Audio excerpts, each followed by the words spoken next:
Diana, Princess of Wales. I mean, her name alone brings up so many images. She was, without a doubt, one of the most iconic figures of the 20th century. Today, we're going to look at her incredible life through a really specific lens, her Vedic astrology chart.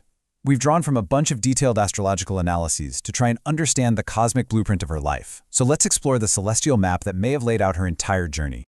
And that really gets to the heart of what we're asking in this explainer. Was her life, the insane fame, the private struggles, and that shocking, tragic end, was it all somehow mapped out from the moment she was born?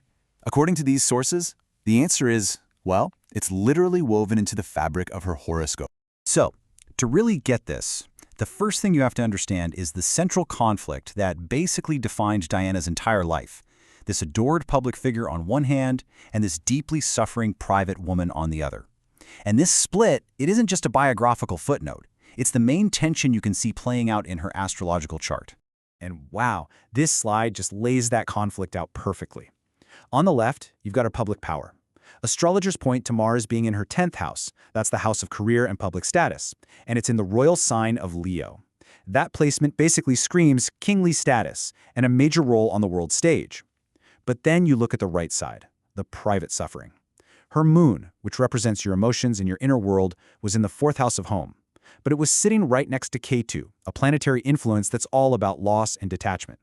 That combination points to this deep, profound emotional isolation, a really tough relationship with her mother, and this constant feeling of being, rootless, even while she was literally living in a palace. And this internal push and pull gets even more interesting when you look at two powerful points in Vedic astrology called Rahu and Ketu. The influence of Rahu is what helped give her that magnetic charisma and the massive global fame that just drew everyone in. But that Moon-Ketu combination we just talked about, it created the total opposite effect, this introverted, almost withdrawn nature. And that's exactly where the Shy Dai nickname came from. It's like she was constantly caught between this cosmic pull to be out in the world and a deep, personal need to just retreat. Okay, so you might be thinking, how does astrology account for the timing of all these events? Well, it's not just a static picture of your personality. It actually maps out a whole life chronology through something called planetary periods, or mahadashas. The easiest way to think of a mahadasha is like a major chapter in the book of your life. For a set number of years, one specific planet gets the steering wheel, and all the themes connected to that planet, good or bad, tend to show up and dominate what's happening to you during that time. So let's actually look at her timeline and see how this played out.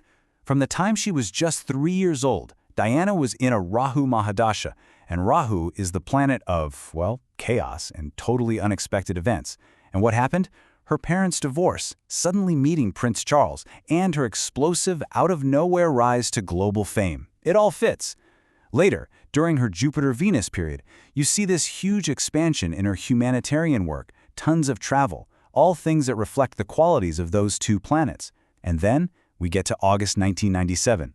The analysis shows she was in a very specific subperiod, Jupiter, Rahu, Sun. And here's the kicker. Her Sun was located in her 8th house, the part of the chart that governs accidents and sudden transformative endings.